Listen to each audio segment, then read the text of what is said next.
மிகுந்த பலனுக்கு ஏதுவான உங்கள் தைரியத்தை விட்டு விடாதிருங்கள். என் மகனே, உன் தைரியத்தை விட்டு விடாதே. என் மகளே, உன் தைரியத்தை விட்டு விடாதே. என்ன தைரியத்தில் இதெல்லாம் செய்கிற அப்படின்னு சில நேரம் கேட்பாங்க பார்த்தீங்களா? என்ன தைரியம் உனக்கு? எப்படி உன்னால் இதை படிக்க முடியும்? என்ன தைரியத்தில் இந்த சப்ஜெக்ட் எடுத்த? என்ன தைரியத்தில் இந்த வேலைக்கு போகிறேன்னு சொல்கிறேன்? என்ன தைரியத்தில் இந்த பிஸ்னஸ் ஆரம்பிக்கிற அப்படிலாம் சொல்லுவாங்க பார்த்தீங்களா? நம்மளை பயப்படுத்துகிற மக்கள் தான் சுற்றில இருப்பாங்க. ஏன்னா நம்ம இப்போ பயந்து கொண்டே இருக்கணும். பயம் நம்ம அடிமைதானத்துக்குள்ளே கொண்டு போய்விடும்.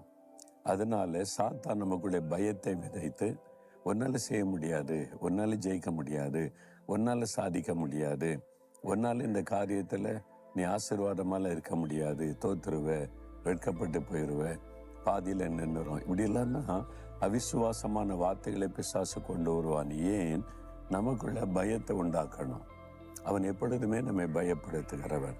அந்த ஆண்டவர் எப்பவுமே தைரியப்படுத்துகிறார். தைரியமாறு.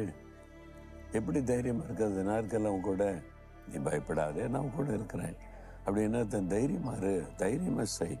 உனக்கு செய்ய நேரிடுதா? தைரியமாக செய். உனக்கு படிக்கிறதுக்கு வாய்ப்பு கிடைச்ச தைரியமாக எடுத்து படிக்க ஆரம்பி, நான் உன்னை பலப்படுத்துகிறேன். உனக்கு தொழில் கிடைச்சிருக்குதா? தைரியமாக செய். சூழ்நிலை பார்க்காத, ஐயோ இப்படி ஆயிருமோ அப்படி ஆயிருமோ. விசுவாசம் தைரியத்தை கொடுக்கும். விசுவாசம் என்றைக்குமே தைரியத்தை கொடுக்கும், பயத்தை விலக்கி விடும். ஆண்டவர் மேலே விசுவாசம், இயேசுவின் மேலே விசுவாசமாக இருங்க. நீங்கள் பயப்படுற மாதிரிலாம் கர்த்தர் விட மாட்டார். இப்போ சொல்ல தைரியமாறு, எதுக்கு பயந்து கொண்டு இருக்கிற அப்படின்னு ஆண்டவர் சொல்லுகிறார். இன்றைக்கு உங்களுடைய உள்ளத்துக்கிற பயத்தை மாற்றி தைரியப்படுத்தி உங்களை ஆசீர்வதிக்க விரும்புகிறார்.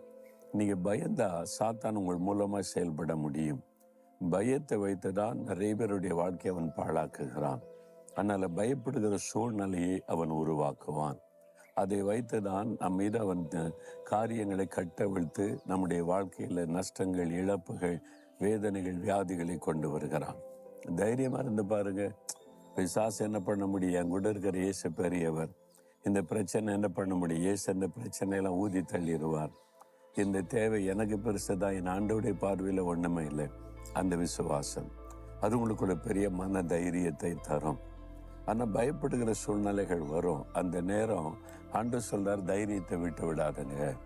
அப்போ தான் நீங்கள் பரிசுத்த ஆவியானவரால் நிறைந்து உங்கள் தைரியத்தில் உறுதியாக நீங்கள் நிற்கணும். இன்றைக்கி உங்களை கலங்கி பயப்படுத்துகிற சூழ்நிலை தான்.